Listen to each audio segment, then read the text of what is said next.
જય શ્રી કૃષ્ણ, જય માતાજી. કેમ છો બધા? મજામાં? તો સ્વાગત છે તમારા બધાનો આજના એક નવા વિડીયોમાં. અત્યારે ચોકડીયાળનો 5 થઈ ગયા છે અને મારી મિસ્ટર સ્કૂલેથી આવી ગયા છે અને આવીને જો યુનિફોર્મ જ બદલાયો ને ત્યાં ખાવાનું કામ ચાલુ કરી દીધું છે. કાલ તો હોમવર્ક વધારે હતું ને એટલે આવીને સીધી હોમવર્ક કરવા બેસી ગઈ હતી. આજ નથી એટલું બધું. કાં છે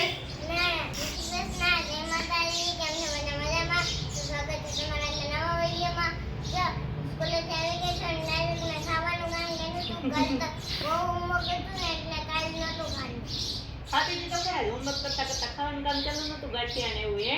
એ કે કાલ તમે નતું ખાધું. ખાવાનું તો રોજ આવીને સીધું હોય જ. અને આજે તો જો એકદમ સરસ મજાનો તડકો નીકળી ગયો ને. નકર તો હમણાં વરસાદ હતો પણ કાલ આજ તો બહુ મસ્ત તડકો હતો ને એટલે જો મેં બ્લેન્કેટ ધોઈ નાખ્યા છે. 2-3 બ્લેન્કેટ ધોઈ નાખ્યા. ઓછાળ બધા જો બદલાવીને ઓછાળ બધા ધોઈ નાખ્યા છે. અને કપડાં બધા 2 દિવસના પડ્યા હતા ને કે ઘરમાં સુકાવતા હોય વરસાદ હોય એ બધાએ સરસ મજાના તપી લીધા. તપી ગયા તો લઈ લીધા ને જો બ્લેન્કેટ ને એવું હજી સુકાવા હવે સુકાનું સરસ હવે જઈને લઈને અને હંકેલી લાવું અને એ બધું કામ કરી લઈ ત્યાં હમણાં રસોઈનો ટાઈમ થઈ જાય એટલે રસોઈ બનાવવા માંડીએ. મિસુબેન ખાવાનું કામ કરે કા જો મોસંબી લઈ લીધી છે ને કેળું લઈ લીધું કા હા તો એ ખાવાનું કામ કરી લે પછી એનું હોમવર્ક કરી લે અને હું હાલો આ બધું કામ કરીને રસોઈ વળગી જાય. તો જો આજે છે ને મારે ગળ્યા ભજીયા બનાવવા છે. આજે મારે મોરો મંગળવાર હતો એટલે હું ગળ્યા ભજીયા બનાવી નાખું ને બપોરે એક ટાણું નથી કર્યું અત્યારે કરવાનું હતું એટલે મિસુબેન જાય બેસી ગયા. કા મિસુબેન? હા જો મિસુબેન ખાવાની રાહ જોઉં. જો ખાંડ ખાવા માંડી તો ગળ્યા ભજીયા છે ને આપણે 2 પ્રકારના બનાવવા છે. એક ખાંડમાં અને એક આ ગોળમાં. જો ગોળનું પાણી કરી લીધું છે અને આ જો એટલો લોટ લઈ લીધો છે કે બે અડધો લીધો છે. આપણે ઘઉંનો ઝીણો લોટ હોય ને એ અને ઘઉંનો જાડો લોટ બે જો મિક્સ કરી દીધા છે. અડધા લઈ લીધા છે અને આમાં એમ જ કર્યું છે કે થોડોક ઝીણો લોટ ને થોડોક જાડો લોટ તો બેમાં આપણે અલગ અલગ લોટ બાંધી અને અલગ અલગ બનાવશું. ને અહીંયા જો સાચીના ફૂલ લઈ લીધા છે એટલે આપણે લોટ બાંધીને ઉપરથી સાચીના ફૂલ નાખશું ને ભજીયા છે ને એકદમ પોલા થાય એમ. તો ગળ્યા ભજીયા આપણે બનાવવા છે જે તેલ ગરમ થવા માટે મૂકી દીધું છે. હું લોટ એનો તૈયાર કરી લઉં ત્યાં તેલ આવી જાય એટલે પછી આપણે ભજીયા બનાવવા માંડે. તો જો પહેલાં મારે છે ને ખાંડના બનાવવા છે એટલે હું ખાંડવાળો લોટ તૈયાર કરી લઉં એમ. તો જો ખાંડવાળા ભજીયા બનાવવા માટે આપણે ખાંડ દળીને લઈ શકીએ અને ખાંડનું પાણી કરીને લઈ શકીએ પણ આમાં તો ખાંડ એકદમ જો ઝીણી છે એટલે તરત જ એમાં ગળી જાય એમ. એટલે પહેલાં હું ખાંડ એની હારે મિક્સ કરી દઉં પછી આપણે છે ને જેટલી જોઈએ એ પ્રમાણમાં જેટલા આપણે ગળ્યા ખાવા હોય એ પ્રમાણે આપણે ખાંડ નાખવાની અને પછી આપણે એમાં પાણી એડ કરી દઈએ એટલે લોટ તૈયાર કરી લઈએ ને એટલે ખાંડ છે ને એમાં ગળી જાય કેમ કે ખાંડ એકદમ ઝીણી છે એમ. તો સરસ આપણે જેવું ભજીયાનું બેટર હોય એવું તૈયાર કરી લઈએ ને આ બેટર આપણું તૈયાર થઈ જાય પછી ઉપરથી આપણે આ ફૂલ છે એ સાચીના ફૂલ જે ભજીયામાં નાખવાનો સોડા હોય એ આપણે ઉપરથી એડ કરશું. પછી આપણે ખાંડનો છે ને લોટ તો સરસ મજાનો તૈયાર થઈ ગયો છે અને આ લોટને આપણે સેજ કઠણ રાખવો પડે કે ચણાનો લોટ હોય ને એના કરતાં તો કેમ કે ચણાનો લોટ છે ને એ તો આસાનીથી ભજીયામાં પડી જાય પણ આ ઘઉંનો લોટ છે ચીકણો હોય ને એટલે ભજીયા પાડવામાં થોડુંક ઓલું આમ થાય. તો એ ઓના જેવા તો ગોળ એકદમ ભજીયા તો થાય જ નહીં કેમ કે આ લોટ ચીકણો હોય ને એટલે તો ગોળનો આપણે બેટર જો તૈયાર કરવું છે તો ગોળનું પાણી લઈ લીધું છે સરસ મજાનું. જો ગોળનું તમે પાણી કરી લીધું હતું અને એટલો લોટ આમાં એક ઘઉં ઝીણો લોટ અને જાડો ઘઉંનો બે મિક્સ કર્યા અને પછી જો આપણે આનું પણ બેટર તૈયાર કરી લઈએ. પછી આપણા 2 બેટર તૈયાર થઈ ગયા છે. આ ગોળમાં બનાવ્યું છે ને કલર સેજ ઓળો છે એકદમ ઘાટો એમ કે રતાસ પડતો કારણ કે ગોળ એવો હોય એટલે અને આ ખાંડનો છે ને આપણે પહેલાં ખાંડના જ ભજીયા બનાવવા છે ને એટલે અમે થોડા કમથા આપણે સાચીના ફૂલ નાખી દઈએ અને પછી જો તેલ ગરમ થઈ ગયું છે એટલે આપણે ભજીયા બનાવવા માંડીએ. તો જો તેલ સરસ મજાનું આપણું ગરમ થઈ ગયું ને તો આપણે ભજીયા મૂકવાનું કામ ચાલુ કરી દીધું છે અને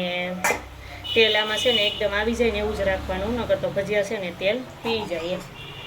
તો આપણા ભજીયા જે સરસ મજાના બનવા માંડ્યા છે અને પહેલાં તો આપણે એકદમ આકરું તેલ આવવા દીધું હતું અને પછી છે ને સેજ ધીમું કર્યો હતો કેમ કે એકદમ ભજીયા લાલ ન થઈ જાય. જોકે આ ગળ્યા ભજીયા છે એટલે આ લાલ તો થઈ જ જવાના હોય એકદમ રતાસ પડતા તો આ થઈ જ જાય એમ. પણ જો હવે આપણે આ રીતે બની જાય પછી જોઈએ કેવા આપણે ભજીયા બન્યા છે ને સરસ મજાના જો ભજીયા આપણા તળાવવા માંડ્યા છે.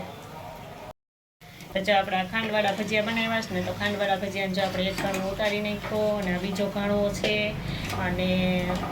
સરસ મજાના જો એકદમ મસ્ત જો આપણા ગોટા બની ગયા છે ને એકદમ જો પોચાઈ થયા છે કે આમ જોતાં જ એકદમ પોચા લાગે છે. એટલે જો આપણે એટલા તો બની ગયા છે ને હજી એક ઘાણું થાય કારણ કે ખાંડવાળું બેટર હજી જો એટલું છે એટલે આપણે અને એક ઘાણું થાય તો એક ઘાણું ફટાફટ કરી નાખીએ ને પછી હજી જો ગોળવાળા તો બાકી છે એટલે ટ્રાય કરવા માટે બેય બનાવ્યા છે કે ગોળના ને ખાંડના ક્યાં આપને સ્વાદમાં સરસ લાગે કે ક્યાં ભાવે એમ તો પછી બીજી વખત બનાવવા હોય ત્યારે આપણે ક્યાં ખાંડમાં બનાવવા કે ગોળમાં એ ખબર પડે એમ એટલે જો બે અલગ અલગ પ્રકારના બે મીઠા ભજીયા આપણે બનાવ્યા છે બે પ્રકારના એમ પછી આપણે ખાંડના ભજીયા બની ગયા છે ને તો આટલા ખાંડના ભજીયા બનાવ્યા મેં કીધું એમ કે એકદમ મસ્ત જો પોલા બન્યા છે આપણે જોતા જ બહુ મસ્ત જો આમ ભજીયા આપણા પોલા એકદમ ચારીવાળા બન્યા છે હવે ખાંડના તો આટલા બની ગયા છે તો આપણે ગોળનું બેટર એટલું બનાવ્યું હતું એટલે આપણે ગોળના ભજીયા પણ બનાવી નાખીએ જો આપણે બેટર છે તૈયાર કરી નાખ્યું હતું તો સેજ કઠણ થઈ ગયું છે એટલે આપણે પાણી નાખીએ અને સેજ ઢીલું કરી નાખીએ એટલે આપણે ભજીયા કરવાની મજા આવે એમ અને પછી આપણે જો તેલ તો આપણું ગરમ છે જ એટલે આપણે ગોળના ભજીયા છે ને એ પણ બનાવવા માંડીએ તો જો આપણા ગોળના ભજીયા પણ સરસ મજાના જો તળાવવા માંડ્યા છે અને દેખીતા તો બે એક જ લાગે છે કે જ્યાં ચડી ગયા ને તો બે એક જ લાગે છે ખબર ન પડે જોતા કે ક્યાં ગોળના છે ને ક્યાં ખાંડના છે એમ પણ આ તો આપણે અલગ અલગ વસ્તુ નાખી છે એટલે આપને ખબર હોય કે ક્યાં ખાંડના ને ક્યાં ગોળના બાકી દેખીતા જો બે હમણાં ચડી જાય તો હું બે તમને બતાવું કે ક્યાં ભજીયા કે બેમાં કેટલો ફરક છે એમ તો બે દેખીતા તો સેમ જ લાગે છે અને ગોળના ભજીયા જો આપણે એક ઘાણવો થઈ ગયો અને આટલું ભજી બેટર છે તો બે ઘાણવા એના કરી નાખીએ ખાંડના થોડાક વધારે કર્યા છે કે 3 ઘાણવા જેટલા એટલે આટલા થયા છે અને આમાં ગોળના છે ને એ આપણે બસ 2 ઘાણવા થાય એટલે તો થઈ ગયો છે અને બીજો ઘાણવો આપણે ફટાફટ કરી નાખીએ તો જે આપણા બે પ્રકારના ગળ્યા ભજીયા છે એ બનીને તૈયાર થઈ ગયા છે જો આ ગોળના છે અને આ ખાંડના છે દેખીતા લાગે છે કે આ છે ને થોડાક વ્હાઈટ ઉપર થયા છે અને આ છે ને એકદમ આમ કાળાશ પડતા રતાશ પડતા વધારે થયા છે ગોળના છે ને બાકી બે ભજીયા જો બહુ દેખાવમાં તો બહુ મસ્ત બન્યા છે અને અત્યારે ઘડિયાળમાં 6:30 તો થઈ ગયા છે 6:45 થવા આવ્યા છે 7 વાગે જો કે અમે જમવા બેસી જઈએ છીએ એટલે અમે ગરમા ગરમ જ ભાવે ઠરી જાય ને પછી કે આ ગળ્યા ભજીયા છે એ ભાવે નહીં એટલે હાલો ફટાફટ અમારે જમવાનો ટાઈમ થઈ ગયો છે જો કે વહેલું જ હોય એટલે તો ફટાફટ જમી લઈએ અને મારા મિસુબેન તો ચાખીને કે ક્યાં ભજીયા સરસ બન્યા છે કેમ કે ચાખવાના તો એને જ હોય એટલે ચાલો હવે ફટાફટ બધું જમવાનું તૈયાર કરી લઈએ અને અમે હારે જો રોટલી શાક ને એવું હોય તો રોટલી તમે બનાવી નાખી છે અને ગલકાનું શાક બનાવી નાખ્યું છે અને ચાલો ભજીયા તૈયાર થઈ ગયા છે અને મેં હમણાં આગળ કીધું એમ કે મારે આજે મોરો મંગળવાર હતો એટલે મેં સ્પેશિયલ મારા માટે જે ગળ્યા ભજીયા બનાવ્યા છે જો કે બનાવ્યા છે વધારે એટલે બધાને ખાવા થાય એમ તો હાલો બધું જમવાનું તૈયાર કરીને બેસી જઈએ જમવા તો જો મેં હમણાં કીધું તેમ કે જમવાનો ટાઈમ તો થઈ ગયો છે એટલે જો જમવાની બધી વસ્તુઓ તૈયાર કરી લીધી છે શાક ને રોટલી ને એવું ને ભજીયા લઈ લીધા છે અને મીસુબેન ને અમારે મેન માણસ હોય એને ચખાડવું પડે ને મીસુબેને ચાખવાનું કામ ચાલુ કરી દીધું છે હા તો તમને ક્યાં ભજીયા ભાવ્યા બેન હા એને બે ભજીયા ગોળના પણ બે ખાંડના તો આપણે તને ક્યાં ભજીયા વધારે ભાવે તો મને ગોળના ભાવ્યા અને પ્રિન્સને ચાખવા પણ તો એ કે મમ્મી આ ખાંડના ભજીયા છે ને એ કે આપણે હાટા જેવા લાગે છે કે જે બજારમાં આપણે હાટા મળે એ આપણે હાટા ખાઈએ એના જેવા લાગે છે એટલે એને એ ભાવ્યા અને હું તો ટેસ્ટ કરી લો પછી ખબર પડે કે ક્યાં ભજીયા સરસ બન્યા છે કા હાલો હવે અમે ખાઈ લઈને તમારે કોઈના ગળ્યા ભજીયા ખાવા હોય તો આવી જાવ ના સાથે આજનો વિડીયો પણ એન્ડ કરીએ છીએ.